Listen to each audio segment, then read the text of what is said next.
I had something witty, and I'm drowning in editing, and I've forgotten all about it. I am also drowning in editing, but my drowning in editing is of the photography type and not the video and word editing type. Yeah, mine's all audio, video, and boy, howdy. But welcome to Under the Bridge, everybody! Welcome to the free circles of creativity, hell. That is, and also Under the Bridge. That is, and also Under the Bridge. Very good. Yes, that Under the Bridge is now the subtitle of this show. Great. I'm Cody, aka the Scarlet Troll. And I am Greg, aka Greg. And this is our podcast where we talk news of the pop culture variety. Sometimes comic news, sometimes gaming news, pretty much always movie news, and also pretty much always a movie review. So make sure to ring the like button, smash that bell, and share the video around if you're into that sort of thing, because it really helps us out, and we appreciate it. Smash that bell like smash his weight now. Well then. Oh, this is a real conundrum. With the editing power in my hands, what do I do with this? You just lobbed it over the plate real easy. What do I do with this? I mean, I will say, for the context of public discourse for future employment, I think I instantly regretted making that joke. Alright then, I'll cut it. It's like, we can go somewhere with this, and then my brain's like, no, you fool! What are you talking about? Eventually the podcast will start rolling in money and you don't need to worry about it. Fair. I mean, at that point, hopefully, between the both of us, we or I get big enough to talk about on Beyond the Bastards. Now I'm gonna have to cut that part, too. Yes, that too. I might just cut this whole intro section. That's gonna be real hard. I'm trying to stagger the news out because... Ooh, nope, not gonna make the joke that just keep... Good. We're getting off this train now. I'm trying to stagger the news because quite a bit of it makes me want to swear, so... Oh boy, this should be fun. So I need to delay that. I'm gonna start with just some genuine good news, which is that Creature Commandos has already been renewed for Season 2.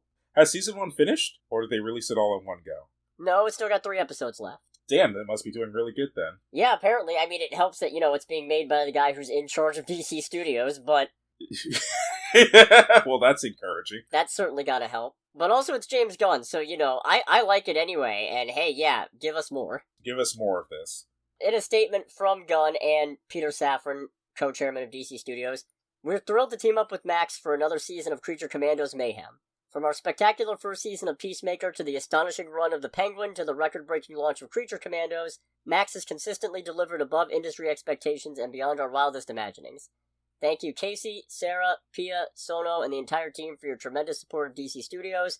We are proud to call Max home, until they write it off for tax purposes.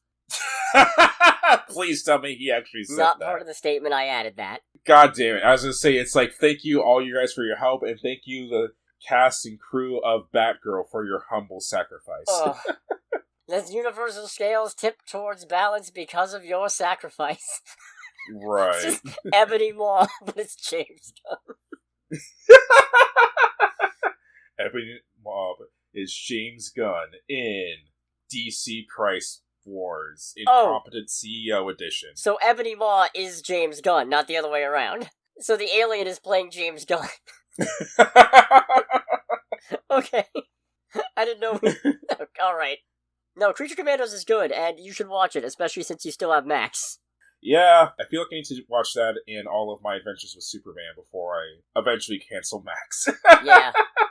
Do it. Because I don't frickin' use it, so it's like I'm just throwing away money. That's fair and valid. Kind of like Warner Brothers does sometimes. But... I was gonna say, are you saying that Warner Brothers is fair and valid? No, I said, they're throwing money away. Right. Anyways. Yeah, no, I can't really get into a whole thing of Creature Commandos because, again, Greg hasn't seen it, and also the show's not finished yet, but so far the first 4 episodes have been really good, really excited to see where it goes, and I'm happy we're getting more of it. And I hope that means not everybody dies, because, well... Yeah, for real. We all saw the Suicide Squad. That's true. I mean, I'm interested in it just for... Because I do want to know the context of G.I. Robot going, die, Nazi! Someone else going, G.I. Robot, he's not a Nazi, and then just G.I. Robot at this point going, I was like... Okay. G.I. Robot is detecting unease. Could he be, G.I. Robot asks, in fear of being discovered as Nazi scum? I love G.I. Robot. Is G.I. Robot the best part of the show? No, that's Dr. Phosphorus. Oh, that tracks. From what I've heard you talk about him. This news technically broke earlier when Denzel Washington blew the lid off it and said that Ryan Coogler was writing a role for him in Black Panther 3, implying that Black Panther 3 exists, but... Yeah, I was gonna say, it's like, wait, we're getting a third one? Okay. Yeah, now it's been confirmed by Kevin Feige. Oh, nice. And Louis D'Esposito, because executive Nate Moore is leaving Marvel Studios in early 2025 to start producing outside of Marvel. Okay. For context, he was a co-producer on Captain America the Winter Soldier, and then he was an executive producer on Captain America Civil War, the first Black Panther, and also Falcon and Winter Soldier, but we won't hold that against him. And then also a producer on Eternals, Black Panther Wakanda Forever, Captain America Brave New World, Armor Wars, if it ever comes out, and apparently will also still be one on Black Panther 3. Okay. I mean, hey, that's a good repertoire. I would argue that a lot of those are definitely the stronger Marvel movies, or at the very least the ones that appeal more to my personal taste. I love Eternals! Well, I know you love Eternals. I'm yeah, still I know kinda you do, sport. On Eternals, personally, though. It's like, I love Eternals. Yeah, I know you do, kiddo. Sure Yeah. you. You love Eternals. It's like, yes, I do love the Sex on the Beach movie. Oh my god, that scene still... I have to say, just because of the fact it's a Marvel movie, that scene still lives rent-free in my head as one of the funniest things ever. And it didn't need to be there. It served no purpose. It served no purpose whatsoever, but I still have just the thought process in my head of a mom when their kid is like, "Hey, little Timmy, you want to see a movie? There's a new Marvel movie. Go see." I was like, "Oh." I know it's happened more than once, but just like one of the scenes in SpongeBob where some of the fish or Patrick just like have their mouths on the floor. It's like, but anyways, oh shit. In this statement, Feige and D'Esposito said, Nate is a fantastic executive and colleague, as well as a wonderful friend to all of us here at Marvel Studios. He's been a core member of our team since 2010, and his influence will continue to reverberate in our storytelling. Although we'll miss him a great deal, we look forward to watching what he does next, while also having the good fortune of working with him in a new way on our next Black Panther movie. So, alright, cool. Give me it. Yeah, that's fun. I'm giving it too. I just think it's very funny that we know about this movie just because someone accidentally blew the lid on it. Yeah, although, the part of why I didn't report on it is because I don't want to say that I didn't believe Denzel Washington, but I was like, I'll wait for something a little more official than that. But no, Black Panther 3, heck yeah, alright, cool. Hopefully, look, I made my feelings on Black Panther Wakanda Forever clear. I still think you should have recast T'Challa instead of killing him off, but I understand that I'm making that call from the perspective of somebody who enjoyed the character but didn't actually work with the guy, and therefore, I also recognize that Wakanda Forever is, in part, an expression of their grief at losing a friend and colleague, and I don't want to judge too harsh for that, and the fact that this movie is as good as it is, working around those circumstances, is nothing short of amazing. But I still like the first one a little bit better. Who do you think Denzel Washington would be cast as in this movie? I don't know. I'm seeing some people say Dormammu for some reason. Are you I have a hard time seeing that. What? Yeah. What? Yeah, and I'm just like, no, I don't know about that. What the fuck is Dormammu gonna do in a fucking Black Panther movie? What? I could see, I don't know, Shuri just going to Dormammu's like, I've come to bargain, and then Denzel as Dormammu just pulls his equalizer shit. Is like, you've come to bargain, have you? I don't know. There are good people who come through here to bargain, and those good people, I crush them with like no effort whatsoever, because I'm Denzel Washington. Maybe Reverend Achebe? I don't know. I don't know. Okay. No, I guess we'll find out more. Anyways, I'm gonna move on to the news that makes me unhappy. Oh boy, let's get it started. Yeah, let's rip this Band-Aid off. Let's get right into it. So, that He-Man movie that's happening? Right. I don't care about it anymore. Oh really? Why's that? Because Jared Leto is playing Skeletor. Oh, give me a fucking break. Right! Right! What the fuck? Yeah, God, how did he can't keep getting away with this? How does this man keep getting work? How does he keep on getting roles?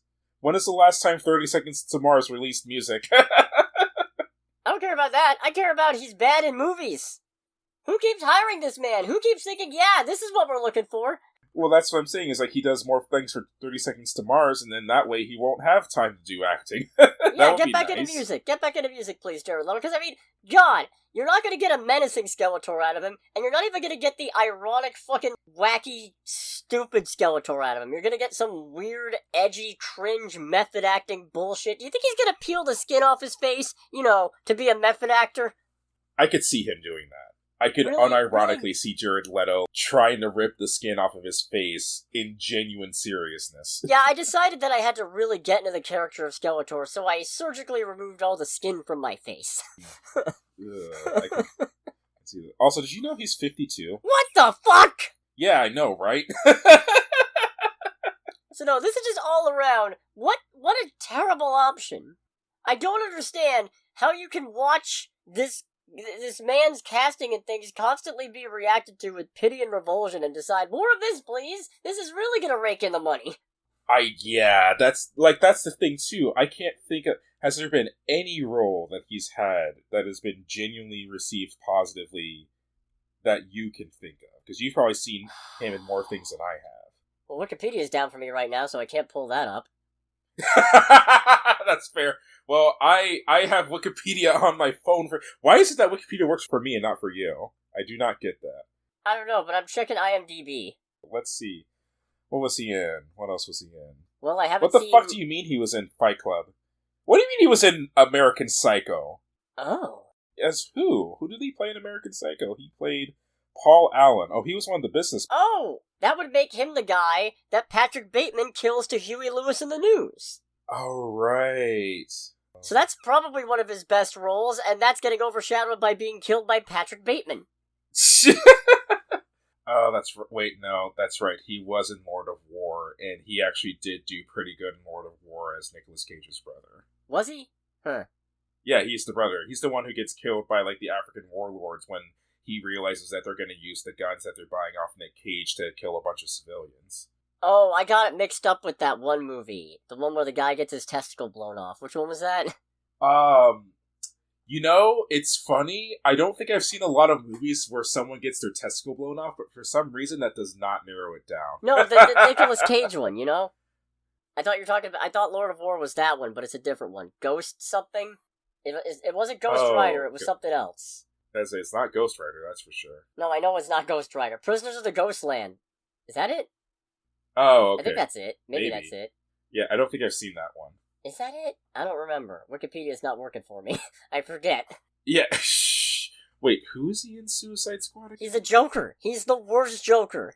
Oh, that's right. Wow, he's such a bad Joker that I forgot it was played by Jared Leto. Yeah, no, he is literally one of the only people to fuck up the Joker. An exclusive club that basically includes him and I want to say Brent Spiner. What do you mean he was in how? We're just going through frickin' Jared Leto's filmography now, and this is oddly entertaining. Maybe he's a better actor than we thought, if he's in these movies and we don't recognize him. Anyways, even if I should give him a little more credit, I still don't want to see him as Skeletor, and now there's no point in me seeing this movie. I feel like Skeletor is just a role that seems oddly fitting for him, if I'm honest.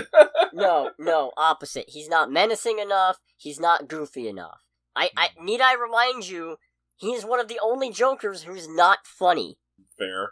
And, don't get me wrong, there's an argument to be made that the Joker probably shouldn't be funny, but in most adaptations, the Joker's pretty funny from an out-of-universe perspective, if nothing else. Heath Ledger was a funny Joker. Right. He was stabbing people to the eye with a pencil and I was laughing at it. Ta-da! It's gone. Last thing on the Jared Leto filmography, just because I think this is just a really weird thing. Guess what show he hosted for one episode? Saturday Night Live? Wheel of Fortune. What the fuck? Yeah, that's what I said internally when I saw that. It just spin the wheel. That's weird. I'm glad my grandmother did not see that. Now I'm gonna get actually mad because this one is just. Oh boy. This one's just fucking stupid. Churlish. Oh no, it's borderline actively fucking disgusting. Okay. So you know how Pixar was working on that sports series Win or Lose? Yeah. Well, apparently they cut a transgender character's storyline out of it. Oh, give me a break. The reason will not surprise you, but it will disgust you. Markets. Here's what a spokesperson for Disney said when confirming that it had been pulled. When it comes to animated content for a younger audience, we recognize that many parents would prefer to discuss certain subjects with their children on their own terms and timeline. Certain subjects, like the existence of whole-ass people! Yes. What the fuck?! What kind of 1940s segregated fucking bullshit is that? What? Take that, make it about literally anything other than trans people, and you'll see what a fucking disgusting statement that is. Oh, we think parents want to address certain subjects with their kids on their own timeline. You know, like the fact that non-white people exist. Yeah. Like the fact that women exist. That's... Yeah, that's not good. It is a thing of, like, we don't want to piss off our... Well, I was getting ready to say constituents, which is not the correct word, but it might as well be. We don't want to piss off our customer base by acknowledging people that they may not like, even though they do exist. And by the power of probability, their children are probably going to run into and interact with these people at some point. Hey kids, turns out that some people worship a different imaginary sky being than the ones that your parents have pledged themselves to and are trying to condition you to accept. Oh, is that too much? Oh no! Oh, what do we do? Oh, the fucking tragedy! People are leaving in droves!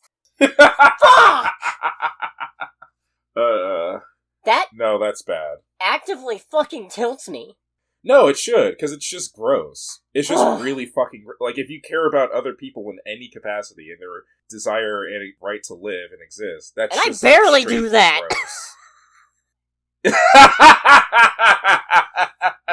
It's... I mean, well, people outside of your day job, ... My stance regarding other people is leave me alone, shut the fuck up, like, comment, subscribe, but then shut the fuck up. Thanks for listening, everybody, by the way. I really appreciate it, but... That's a good segue. Thank you, I'm trying. I'm trying to get some levity out of this because I'm shaking with actual fucking rage. Yeah, that's a good segue, and it wasn't being written by George W. Bush. Hey there!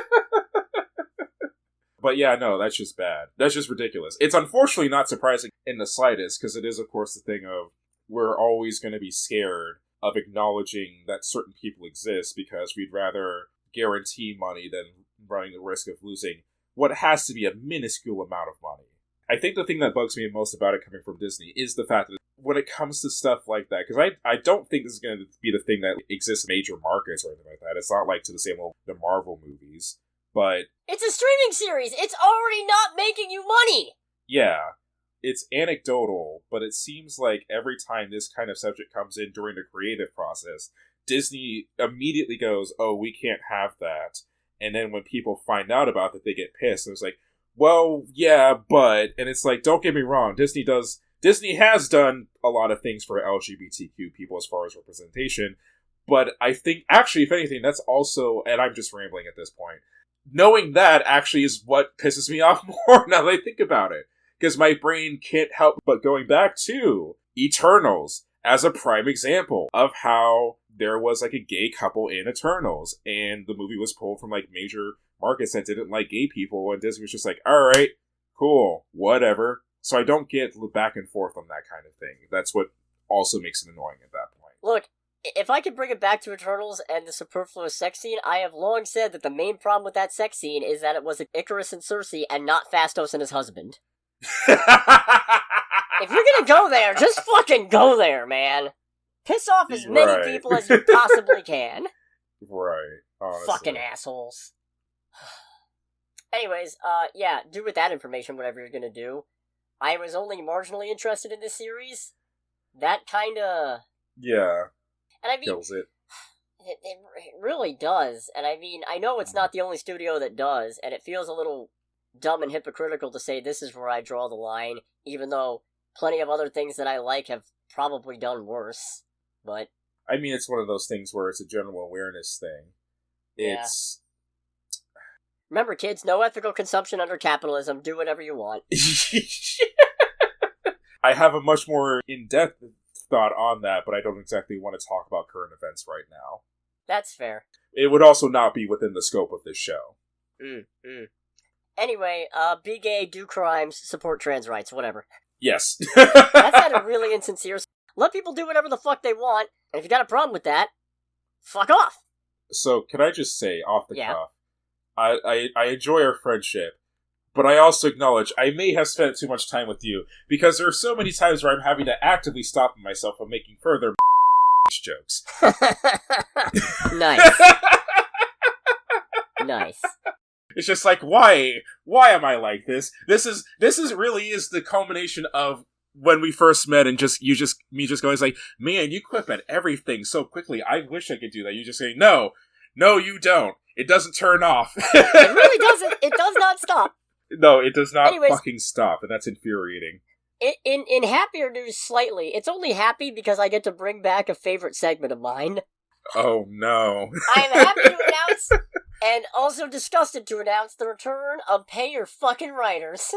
Oh, yeah, he says despairingly with incredible concern in his voice. Pay your fucking writers! Right, so the Writers Guild of America has put Village Roadshow Pictures on its strike list because apparently the company has refused to pay numerous writers. Okay. Always a good start. Yep. In a statement, they said, "It has come to the Guild's attention that over the last few months, Village Roadshow hasn't paid writers on numerous projects. Village Roadshow owes writers compensation, interest, and benefit contributions, but has refused to pay. As such, the Guild has determined that Village Roadshow is not reliable or financially responsible and requires the posting of a bond to protect writers. Village Roadshow has, to date, refused to do so. It is crucial that Village Roadshow be prevented from undercutting writers' standards and conditions. They cannot be allowed to benefit from writing services provided by WGA members." Oh boy. So, yeah, cool. I guess that means for the time being, don't go see anything by them, which I guess means, oh no, we can't go watch Sherlock Holmes 3 or San Andreas 2. Why are there sequels to both of these movies? I don't know, man. I just don't know. Wasn't Sherlock Holmes 2 in, 2008? Something like that. It was a long time ago. Yeah, 2011. 2011. So that's... Well, granted, someone will probably be like, well, Greg, one of your favorite movies of the last few years was Top Gun Maverick, and that was like a 30-year dip between movies. I'm like, yeah, that's still fucking ridiculous. Just that Top Gun Maverick happened to be a really good movie, so it made up for it, but it's still ridiculous. Sherlock Holmes 3, Jesus Christ. San Andreas 2, that's the real horror story. You know, I never saw the first San Andreas, and I have a feeling I'm not missing much, but I don't know for sure. Oh, dang, they were also involved with Wonka. Well, we've already seen that, so that damage is done. And as I say, I can only imagine that they're not going to make a Wonka 2 anytime soon. How could... It would just... Wonka 2 is Charlie the Chocolate Factory. Hey, look, man, if Disney can remaster classic animated movies, then anything is on the table that time. We're gonna remaster live-action movies with more newer live-action movies. I cannot. Our friend brought up a really good point. I'm pretty sure I brought it up on the show before, but I'm gonna broadcast it here. Mm-hmm. It is baffling to me that Disney insists on making all these live-action remakes, most of which are worse than the original, by a significant margin. Right. They also own The Muppets, a franchise that they seem to have no idea what to do with, but two of the best movies are adaptations of other things, Muppet Christmas Carol and Muppet Treasure Island. In fact, Muppet Christmas Carol, probably the best adaptation of A Christmas Carol in film, and one of the best Scrooges of all time. And it's a fucking Muppets movie. So, I don't know, I'm just a fan, I'm just a film enthusiast. I don't even really know how movies get made. I'm just a big fan of the sport. But crazy idea, Muppet remakes of Disney movies. Yeah, that would be good. That would actually be pretty fun. You take Snow White, right? You could even keep Rachel Zegler, because you want to have a human lead to anchor these things. God knows Muppet Christmas Carol and Muppet Treasure Island both did. But then you got Miss Piggy is the Evil Queen, Uncle Deadly is the Magic Mirror, Sweetums is the Huntsman, Kermit is the Frog. You get 7 random Muppets and make them... Or Kermit is the Prince. Kermit as the Frog. Kermit is the Prince, because Frog Prince. That's the joke. Yes, yes. You get 7 random Muppets and you make them the dwarves. Probably Fozzie, Gonzo, Rizzo, Sam the Eagle, Pepe, I don't fucking know. But just fucking... How did I get on this? Disney live-action remakes, but how do we get on Disney live-action remakes? Because I talked about Disney remastering animated movies. Huh. How do we get there? Cause Doesn't matter. Pay your fucking writers. But you were saying it's like Disney doesn't know what to do to the Muppets. Oh, they know what to do to the Muppets. They loan them to the Game Awards to make fun of Jeff Keighley. Nice. He's a friend of Kojima. Oh, cool. Does Kojima know that? That was a sick burn. That was a sick burn. That was a wonderful, wonderful burn. Man's gonna need some ointment after that one. So yeah, pay your fucking writers. Hence the jingle. Yes. Let's go to trailer time. Let's do trailer time. It's trailer time again. We've got movie previews to watch. It's trailer time again. So we got a trailer for Karate Kid Legends, but I've only seen one Karate Kid, and it was the one with Jaden Smith and Jackie Chan. I haven't seen either of the Karate Kid movies. From what I gather, there's more than two. This one is supposed to be more. There's more than two? How many are there? Two. There's at least, I want to say, 5? Oh, I thought there were just 2. I thought there was just the original and the Jaden Smith one. No. I'm pretty sure the Ralph Macchio one's got a few sequels. Oh, okay. I think at least 3 sequels, and then they did the 5th one where it was Jackie Chan and Jaden Smith. Is that even connected, or is that wait? I guess I don't. Hold on. I don't care about the Karate Kid chronology. Okay, I just at some point I'll go back and watch the original, and then maybe I'll care. But for now, I don't care. I think that was all I had. I think that's literally it. Yeah, I mean, that was all I had for Karate Kid, because it's like, it looks cool. I don't know anything about it, because I've never seen any of the apparently 5 movies, so I have no frame of reference. Bring on 2025, I suppose. So then let's get into the real cape and red trunks of it all. We finally got the trailer for James Gunn's Superman. And it looks nuts. And that's a little unfortunate for me, because I am not well versed in anything DC, and as such, there were only like a couple people that I recognized. I, on the other hand, am also not the most well versed in DC, but I know more than Greg, and I also keep up on a lot of the production for this, so I am very excited. Yeah, this looks genuinely very good. It does, and it looks like such a good establishment of what they're going for with this Superman right off the bat, in terms of him actually saving people. He's clearly still got some uncertainty, probably regarding his place in the world, and or maybe the fact that he can't save everybody all the time. I'm guessing, judging from that one bit where he's inside the building at Stag Industries, and he's just slouched over that panel.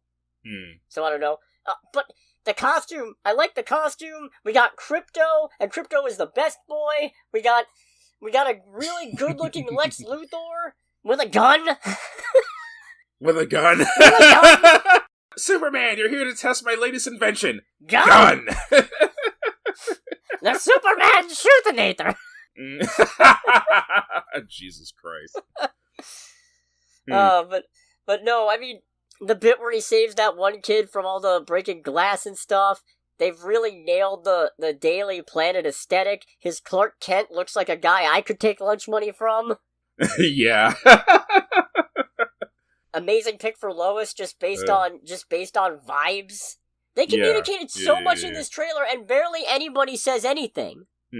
All we get is Superman asking Crypto to bring him home, and we get people chanting Superman's name, and that's it.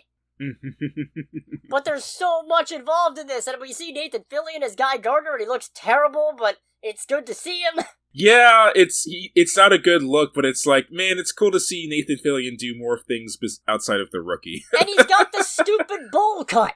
Oh, he's got the most horrific bowl cut, but it just works. The classic Guy Gardner. Mm-hmm. I am not changing this hairstyle for nobody or nothing, even though it makes me look like exactly the douchebag I am. Right. I mean, he looks good. Mr. Terrific looks real good. Hawk Girl looks great. I think we got a little glimpse of Metamorpho. He looks pretty ugly, but that's fitting. Metamorpho is not much of a looker, I'll tell you that.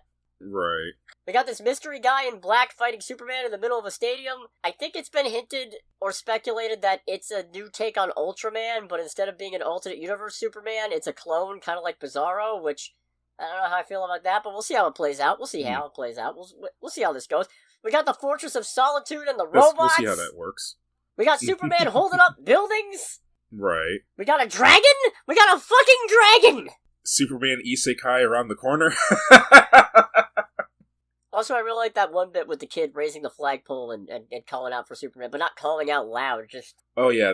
saying his name, and you Superman hears it anyway. Mm-hmm, yeah. Hope that kid's alright. I hope he's alright. I feel like that scene is going to be something either really, really great or really, really sad. Or both. Or both. It could be both, too. We got a little glimpse at Pa Kent, who knows, maybe he's dead, maybe he's alive, we'll find out. We got that bit of Lex watching the broadcast of that kid and just glaring at it, probably either... I hope that means Superman saves the kid and then Lex is just mad at, this guy. I mean, I feel like it's going to be either that or Superman fails at saving the kid, and that just fuels Lex's thing of, like, this guy is dangerous and he's a risk too. He's already enough of a risk to people, and it's like he's saying I can save people and fails at it. It's like, nope, fuck this dude. You're telling me this guy's dangerous and incompetent? Only I get to do that. Yeah. Yeah. I mean Elon Musk. I mean Lex Luthor. I mean Lex Luthor. God, why? Please tell me why. Dan, copyright strike. I make all these jokes. I'm gonna have to cut the section. Yes, indeed. Sorry, go ahead. Sorry. No, I say, because Lex's whole thing, at least in the comics, at least initially, is another thing of, like, he's like, no, Superman, yeah, he's a genuine danger to us guys. Like, he's not even after his power, he just genuinely thinks that Superman is too dangerous to be around, right? Well, it depends. In one continuity, at least, Lex and Superman were friends as kids, and then Lex lost all of his hair in a lab accident and he blamed Superman and went evil. But a lot of the times, it comes down to Lex is just used to being the biggest, baddest guy in the room, the peak of what humanity is capable of, and then in comes this guy who just completely one-ups him at basically everything, seemingly for altruistic reasons, but Lex doesn't really believe in that, so...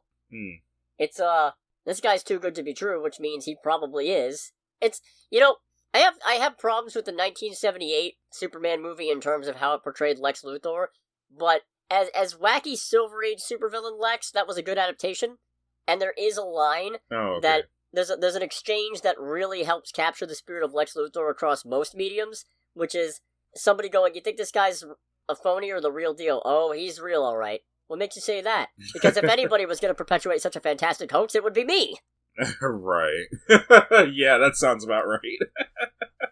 So, I'm so excited, and I just can't hide it! Oh, very good. I have seen this rhymes. trailer at least 15 times, and I will probably have seen it 50 more by the time the movie comes out. Jesus I Christ. haven't even mentioned the theme song! It's got the theme song, except it's an updated, electric guitar version, and it fucking shreds! I don't think I remember the old Superman theme song, so I need to fix that at some point. Really? The da-da-da-da-da-da-da-da, that one? Oh, wow. No, it has been... Because I don't watch a lot of Superman-centric things, so it's been genuinely a long time since I've heard his theme song proper. Ah, fair. And even though I didn't hate Man of Steel, I pretty much erased it from my memory. Well, it didn't have that theme anyway, because they decided they were too cool for that. I think they finally used it maybe in, Justice League or something, but, too little too late. I mean, fair. I mean, that would have been nice. I would have very much enjoyed a Junkie XL rendition of the Superman theme. Fuck, you know what's in my head now. I'm not gonna subject you all to it, but you know what it fucking is! No, I know. Goddamn if fucking I'm being Wonder honest, Woman theme. If I'm honest, because I'm such a good friend, that was part of the reason I brought it up. I fucking hate you. That is one of the few misses from Junkie XL. I like his music quite a lot, and I would say the Wonder Woman theme is one of the few misses he's had over his career. It's not even that the Wonder Woman theme itself is bad. It's the continued, persistent use of it, where it doesn't fucking fit. In every moment you can possibly interject.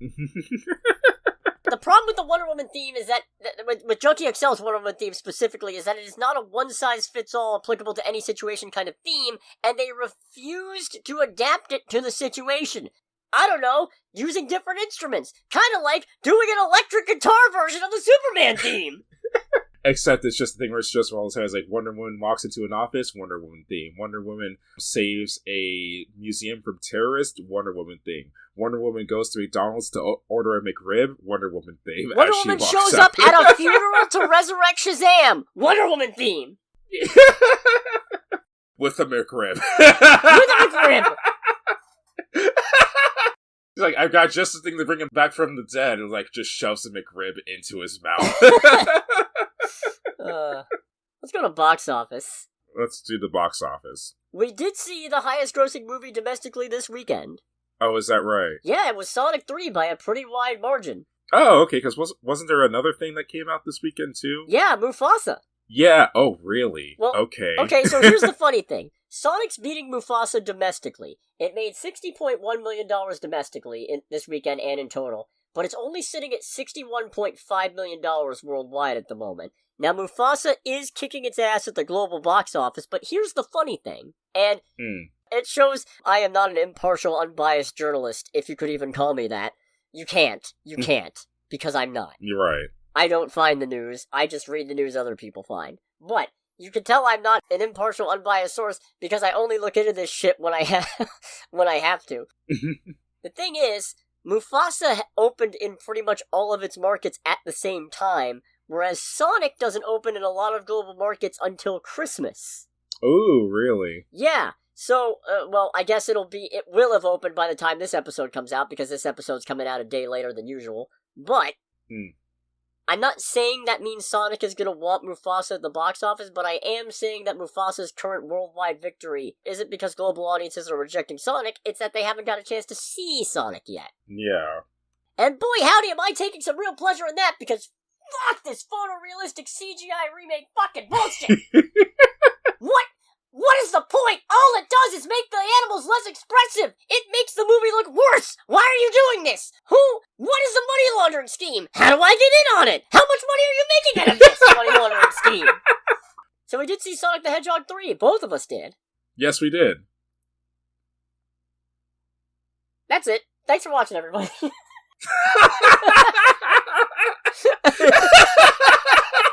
It's like we saw the movie, and who fucking cares? Goodbye, everybody. Who cares? Next week is Christmas. It's beating Mufasa. Next week, NOSFERATU. NOSFERATU. Yeah, that's really fucking. I might leave that whole pause in there just for that. No, Sonic 3 is very good. It's, I think, the best one of these, and as I say I would agree with that. I come more and more to the conclusion that the Sonic movies are all okay. And by that, oh, really? well, I like them a lot, but I mean, in terms of quality movies, they're okay.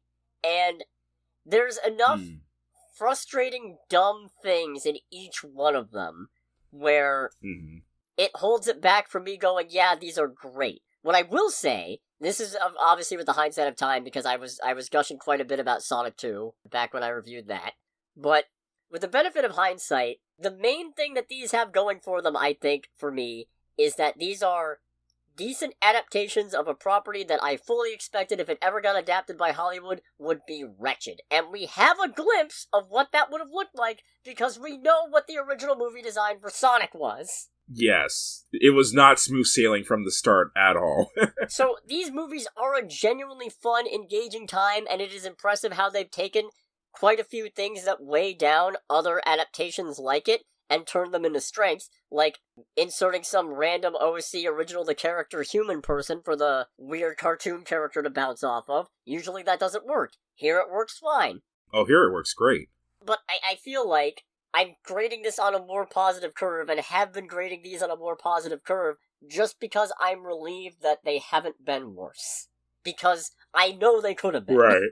And I know the aesthetic design of Sonic doesn't actually affect the writing, or the story, or the cinematography, or any of that, but it does make it harder to emotionally connect with the main character when the main character looks like he crawled out of Satan's ass. Which fortunately he doesn't. Man, Ugly Sonic really is something. I was going to say it's not indicative of the quality of the movie, but it does very much show how much care is given how much care was given by the original creators of the first run of the movie, if that makes sense.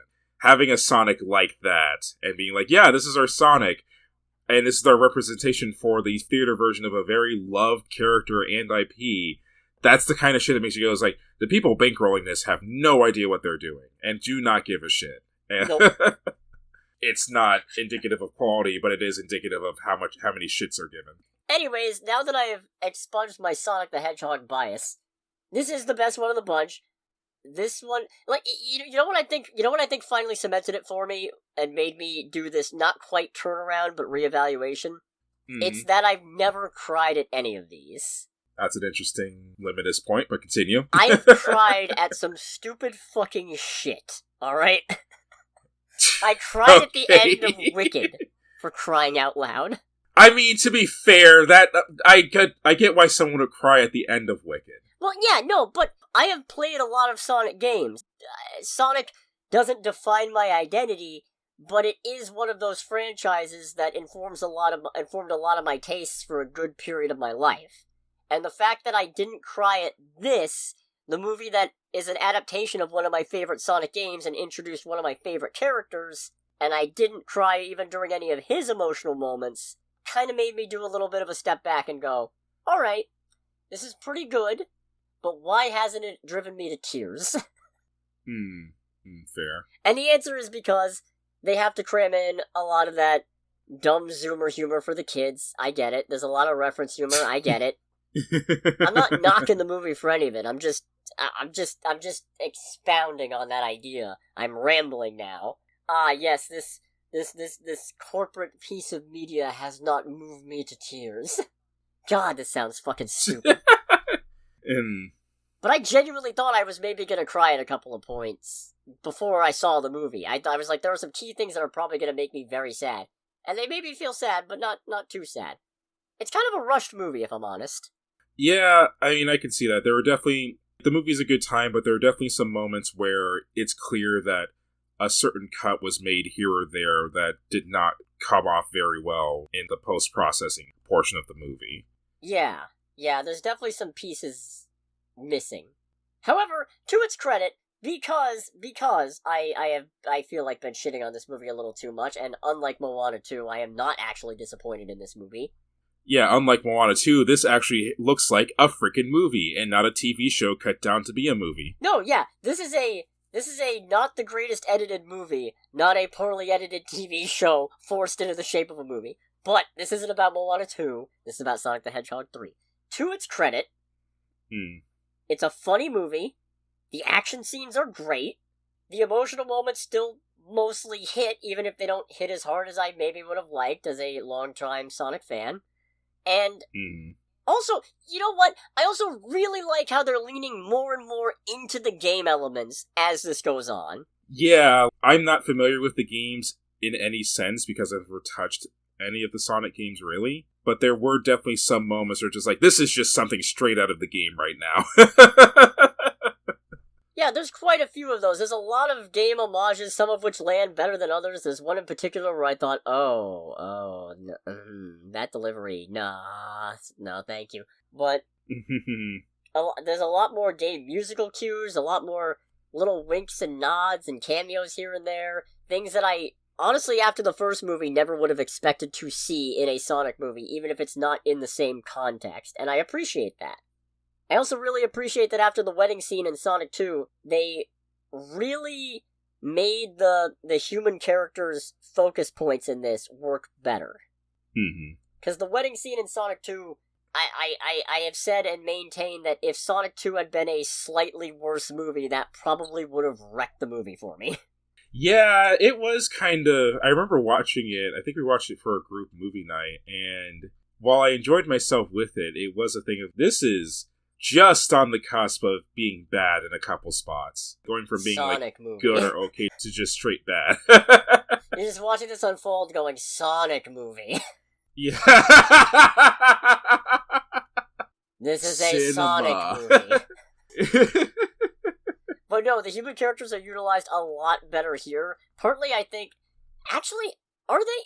I think they might be used about as much as they were in Sonic 2, but here it's just better. I think here, the humans take the seriousness of the situation they find themselves in a lot more seriously. Yeah, there's some slapstick and there's means of kind of making fun of the ridiculousness of it, but it's very clear that everyone is on the level of, okay, there's a lot more at stake here, and there's a lot more respect to those stakes at the current moment.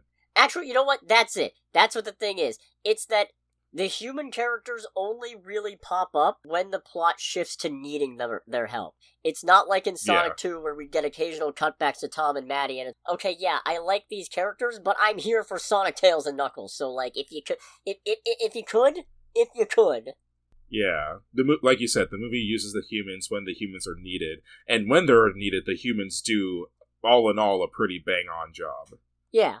And of course, Jim Carrey. Chewing it up as always. Great. Holy crap, Jim Carrey is good in this. Of course, Jim Carrey is a great actor, but I don't know. I almost, just for the fact of, and we'll get into it more, I'm sure, during the spoiler section, but he does such a great job playing two very distinctly different characters and having it done where the movie, you're not taken out of the movie when both of them are on the screen together. Even when the movie tries to take you out of it.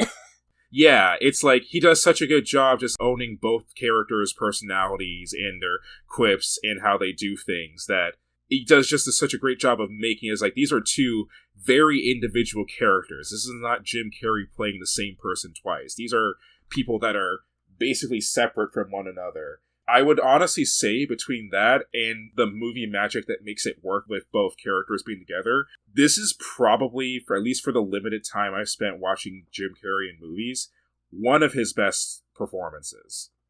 Ooh.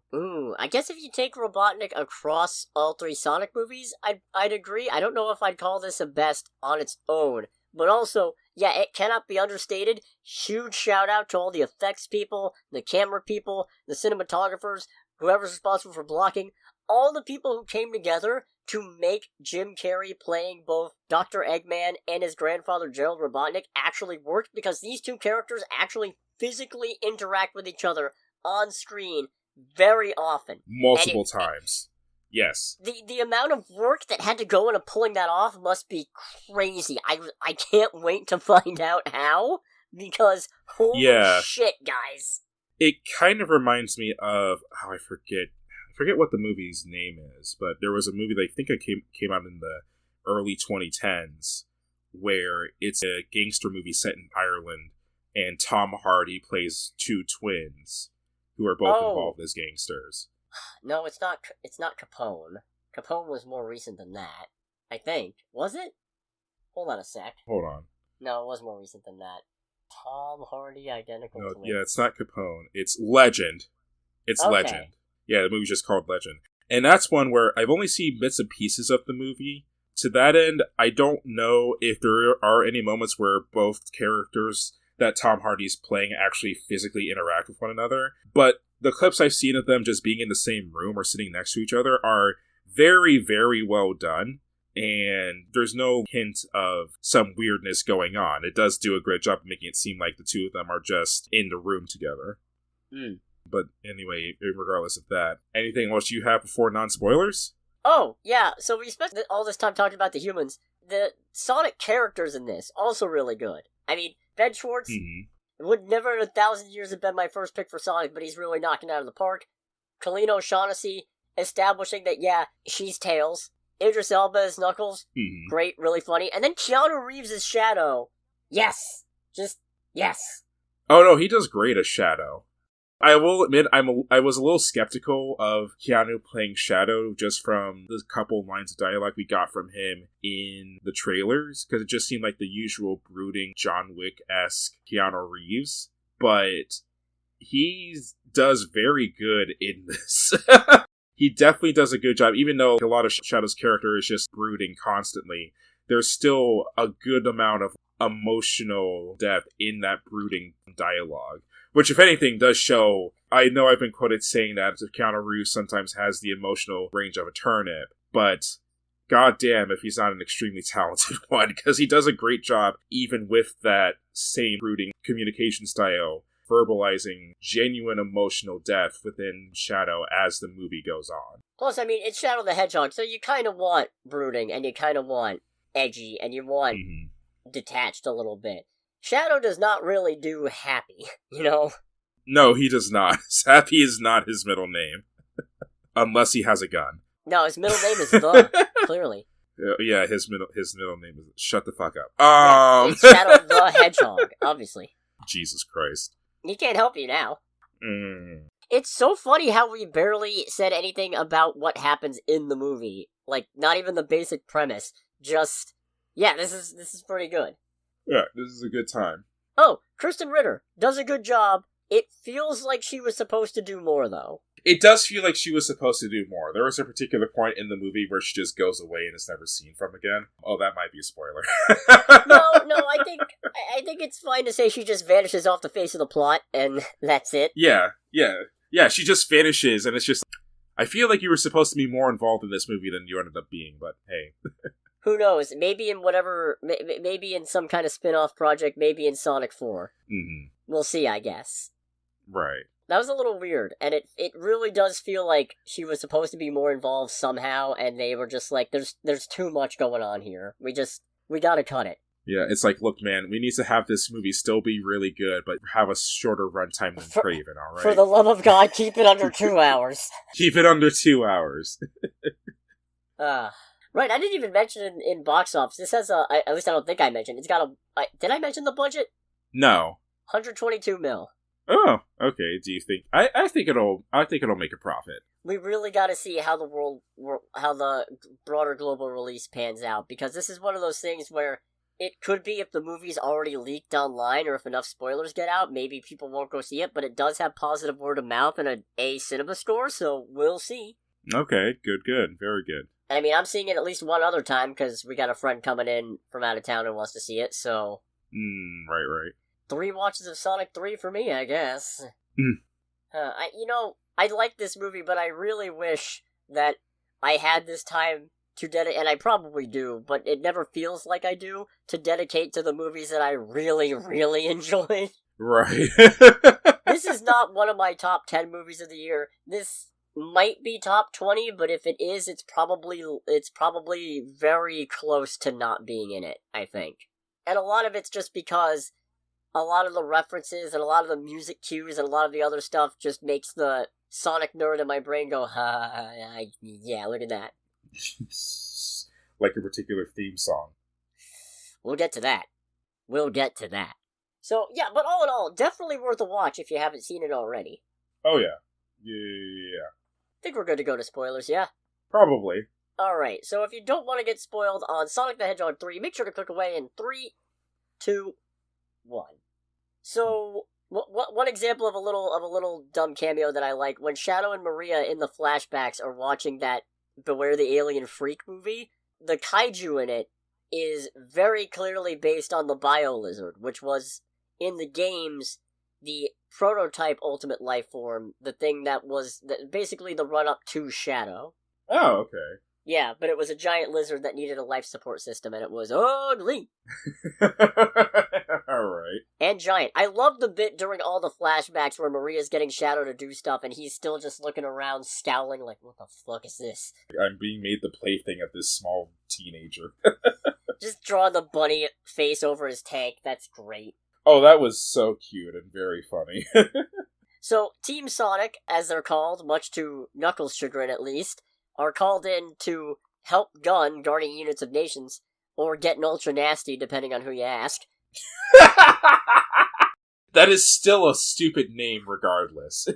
Naming a government organization Gun? Yes. One of my favorite moments in Sonic 2 was when Gun is introduced, and it's like, I'm going, it's like, that spells gun, and then I forget which character, one of the characters like, your organization is called Gun? It's like, yes. And that's it. So they get called in because, thanks to a mysterious someone's help, Shadow the Hedgehog, Project Shadow, has escaped his 50-year containment, and he's not quite on a rampage, but Gun wants him back, and that causes him to go on a rampage. Yeah. So then Team Sonic gets involved, and they get their asses kicked. Yeah, they do. And they really, I like that they don't give Shadow a sense of humor so much as they establish he's still, they make him like the Batman, where Sonic is like, okay, who are you and why do you look like me? I don't look like you. You look like me. Why do you look like me? I'll ask the questions. Who are you and why do you look like me? This is a waste of time. That was kind of one of the bits in the movie where, I guess, so this is unfortunately just a curse to me when it comes to watching children-oriented movies to begin with. It's just like, Of course, there's going to be, like, stupid back and forth or stupid jokes and whatnot because it's made for little kids. Even though that was very funny, that was still one I was just like, oh, please shut up. So Shadow hands all their asses to them and escapes on a motorbike with a gun. With a gun! With a gun, with a laser gun, not an M16, but it's still a motorcycle with a gun. In this case, it's a BMW motorcycle. And you may be cool. You may think you're cool. But there's always someone cooler than you, and in your case, you'll never be as cool as Shadow doing the Akira bike slide up the side of a tower. With a gun. With a gun! No, he lost the gun by that point. Oh, that's right. Yeah, he didn't have the gun anymore. So Sonic gets his ass kicked too. They decide to go get some answers from Gun Commander Walters, who meets up with them at the Chow Garden, which I never expected to see. But apparently, instead of like a mystical place to raise Chow, I guess the Chow are like cartoon mascots in this universe. Oh, okay. And I gotta say, the Detective Pikachu bit played out a lot better in the movie than it did in the trailer. Mm-hmm. But I still never needed to hear Idris Elba ever say, Pika Pika! That was one where I was just like, I did not have that on my bingo card for this movie. I'm haunted. Don't know how I should feel about this. Yeah, I am scarred for life after this. I thought they were gonna pull that, I swear. I did not think that was gonna stay in. I thought that was just for the trailers. Oh god, what do you mean they kept it? Pokemon Company is like, we don't like that. There's probably someone at Nintendo who's like, no, let them cook. Pokemon was like, we don't like that. Warner Brothers was like, we don't like that.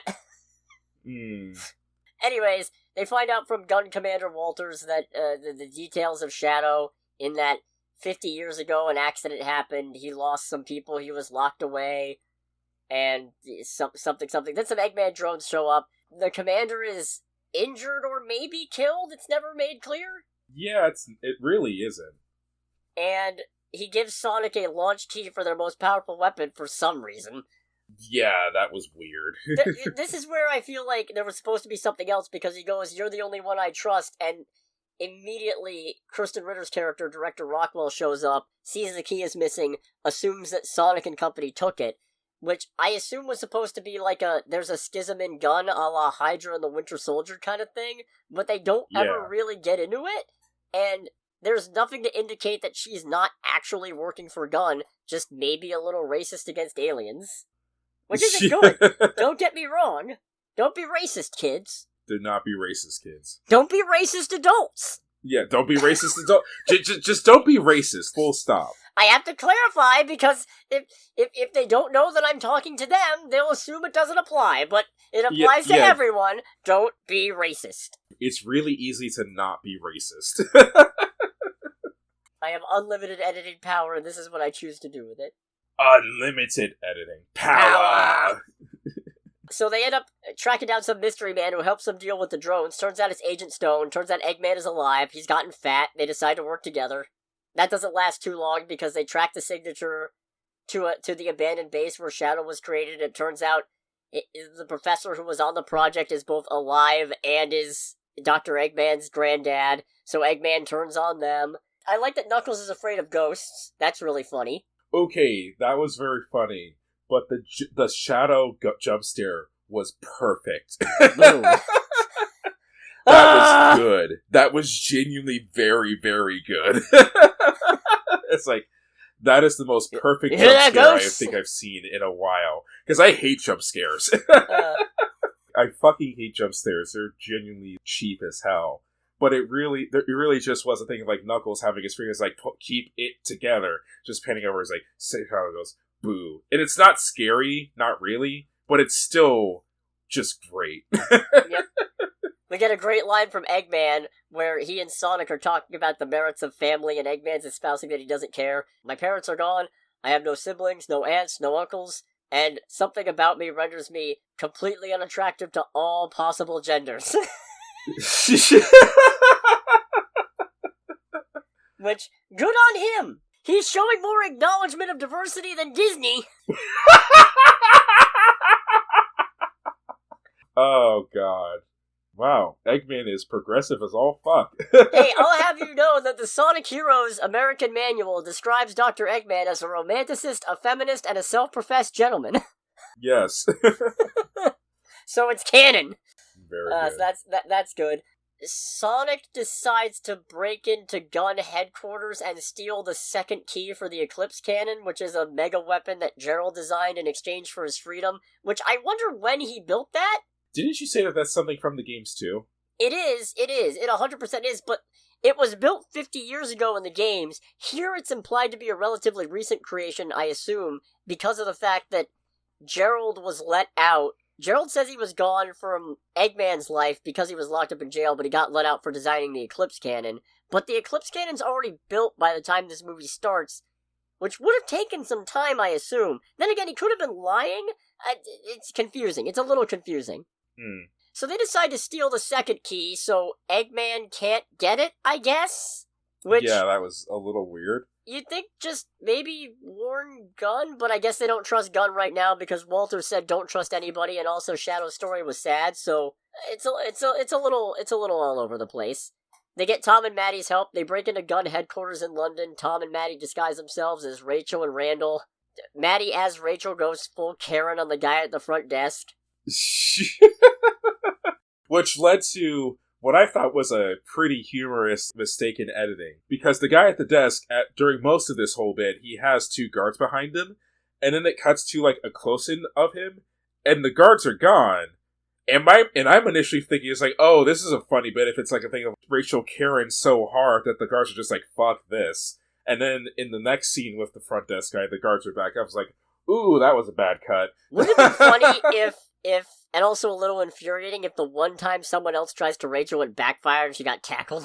Mm-hmm. Anyways, they get in. There's another weird moment where to get into the server rack so they can disable security so Sonic can get in, they have hologram tech from Tails, and that's why they disguise themselves as Randall and Rachel. But then Maddie disguised herself as Kristen Ritter's character, Director Rockwell, and she's like, yeah. did it work? And Tom is just like, yeah, it did. She punches him in the gut a little bit, not hard, but it's like, bro, you're married to Tika Sumpter, and you're simping over Kristen Ritter? Yeah. I mean, to each their own. Don't get me... It's not a competition or anything, but... Really? Yeah. Don't give your sister-in-law more ammo. You know your wife's gonna talk about that. Yeah, it's like, that was a very deserved hit. Had it coming. Really funny, though.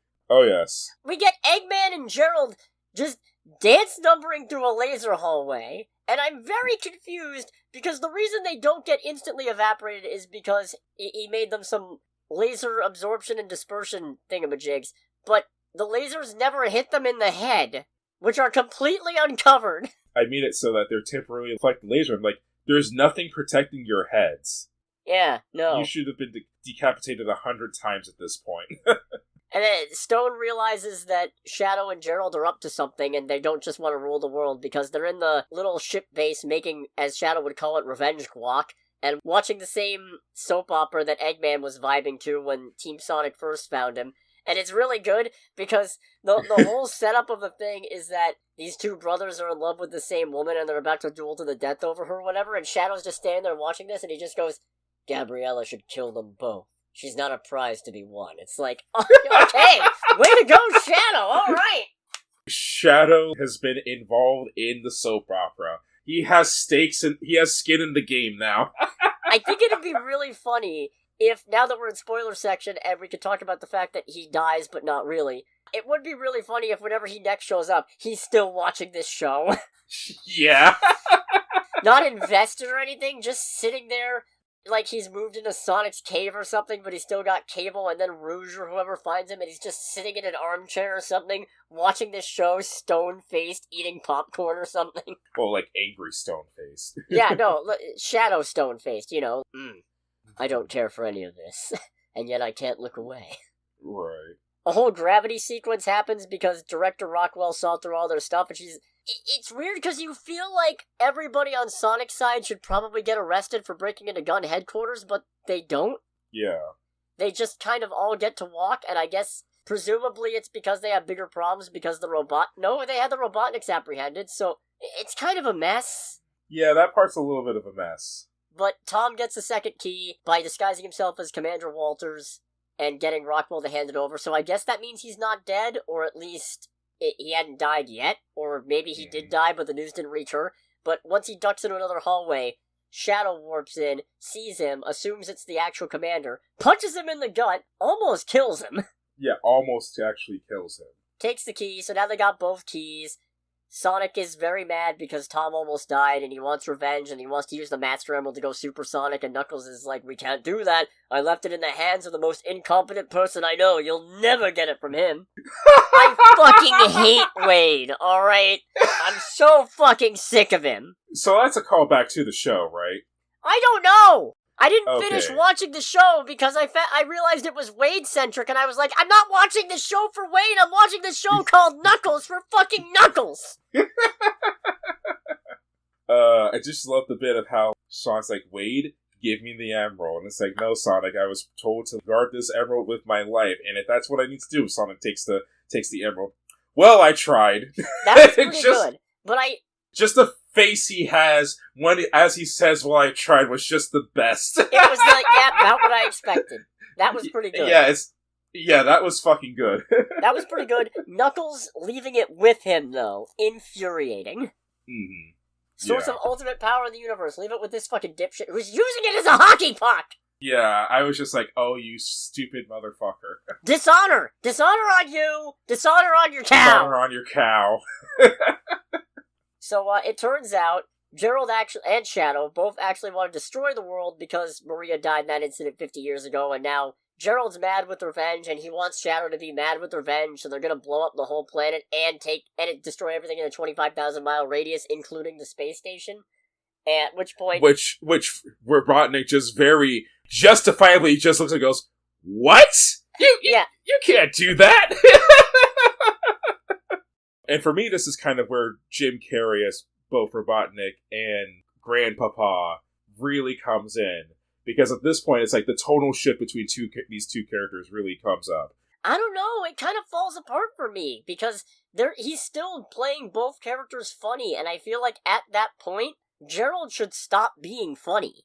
Well, he does stop being funny for at least a moment, because it's the thing of Robotnik's like, you can't do that. Like, there's just a bunch of people down here that have nothing to do with this.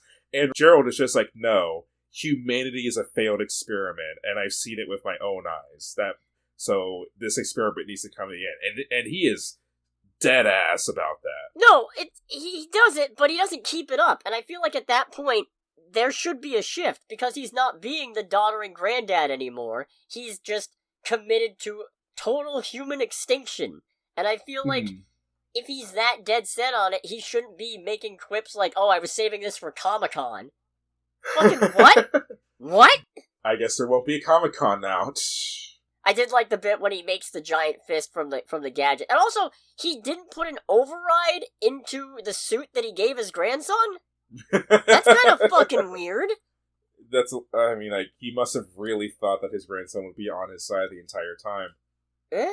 But I did like the bit when he makes a giant hand, and Jim Carrey just goes, oh, a nano gauntlet. I haven't seen that since I watched Green Lantern in 2011. And I just went, oh.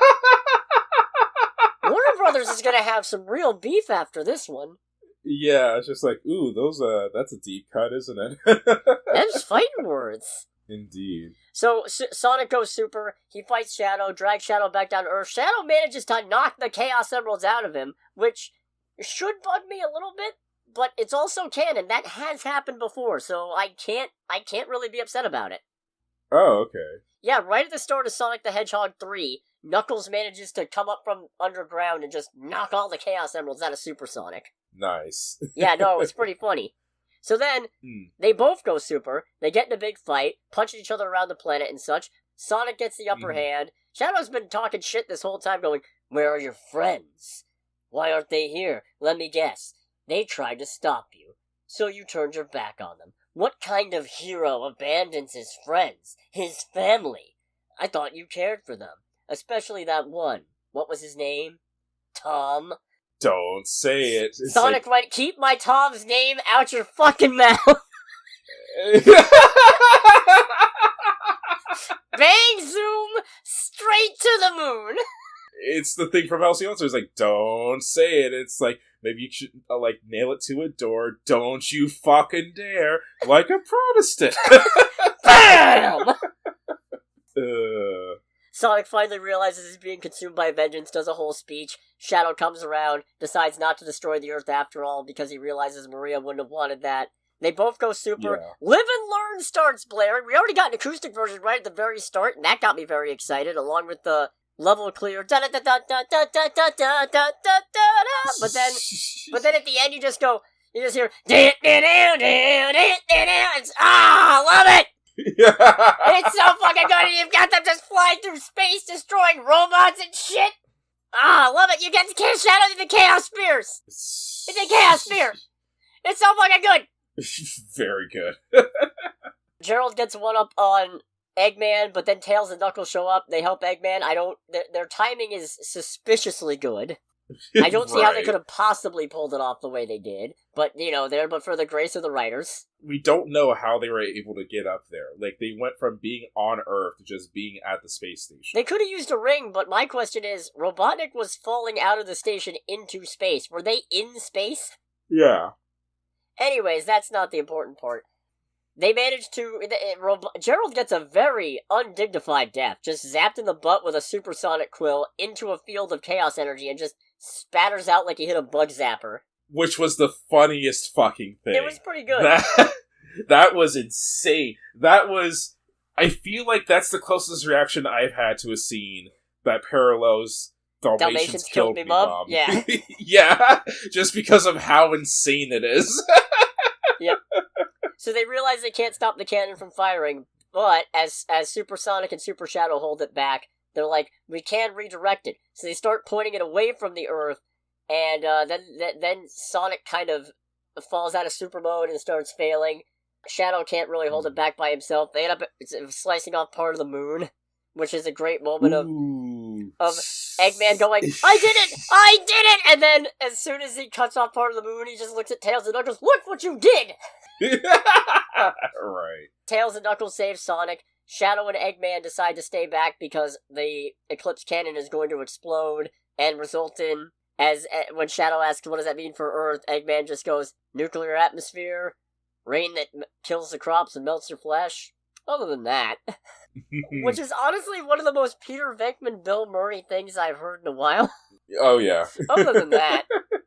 So, Eggman decides to stabilize the core, sends a message to Stone, who he fired earlier, basically going, I'm sorry, you were a good friend, you were more than a henchman, more than a sycophant, you were a sycophriend. If I can't rule the world, I might as well save it.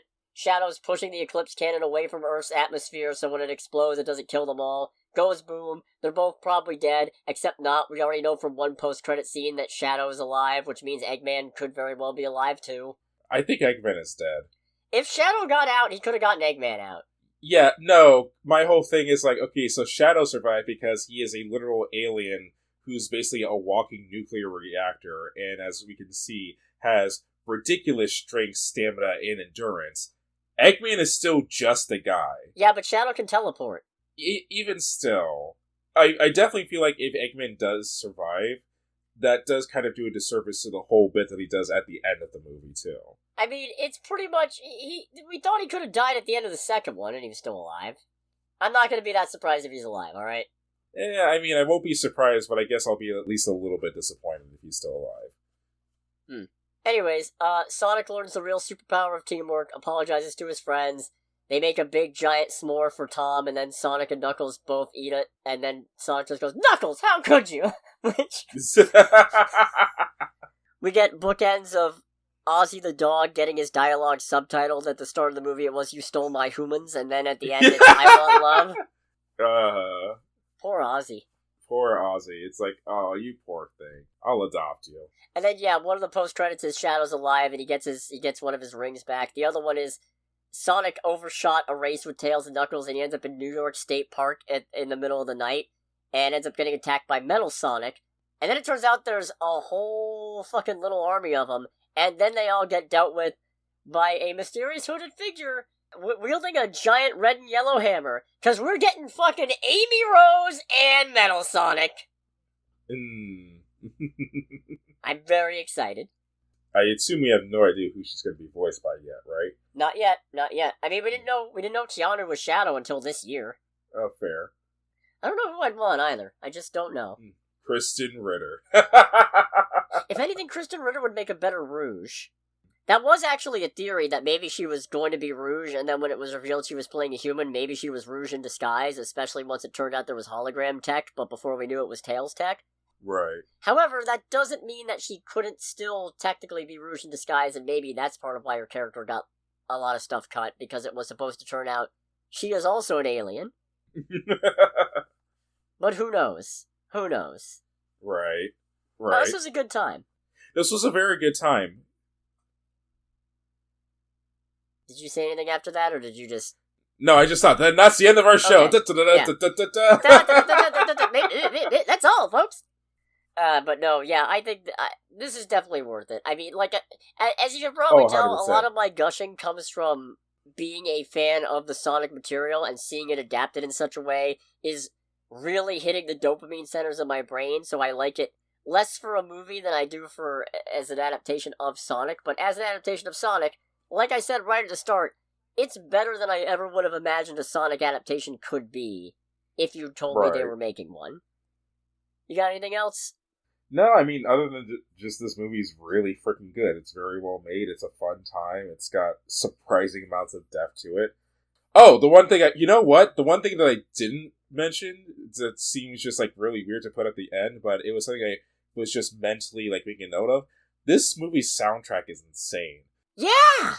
There's some weird fucking pulls here. Yeah, there's some visuals, like, I'm not even talking like it's like the video game-esque movies. Like, we get fucking Galvanize in this movie. And the last time I heard that in anything, in any medium, was Need for Speed Most Wanted in 2012. Cool. And even having that song in a Need for Speed game was a weird fucking pull. You can't even say 90s Best Decade, baby, because that's a 2005 song. Yeah. Weird. This movie it's a fun soundtrack, but it's just a weird-ass soundtrack. Yeah. The only thing that would have made it weirder if you had freaking the Transformers song from, like, 1986 playing. You got the touch! You got the power! I still unironically love that song. That's one of the songs I played when I played NASCAR online. Nice. Alright, that I think wraps it up, yeah? Yeah. Cool. In that case, thanks so much for listening, everybody. We already did the whole thing. Yeah, you know what to do. Yes. Next week, there's actually quite a few movies coming out, but one holds my heart. One has sway over me. One has sway over an entire East German village. Yeah. One calls out to me with all the symphonic sounds of the night. And it's NOSFERATU. It's NOSFERATU. So stay tuned for that. Yes. But anyways, I would say Merry Christmas, but if you're into that sort of thing, but I guess to be fair, this is coming out the day after. So... Happy belated Christmas, early New Year's. Regardless of whatever holiday you give a damn about, this has been Under the Bridge with Cody, aka the Scarlet Troll. And Greg, aka Greg. Or Greg. Only one. Or only Greg. one of us. There's only one. One Only is the loneliest. One is the loneliest number that you never knew.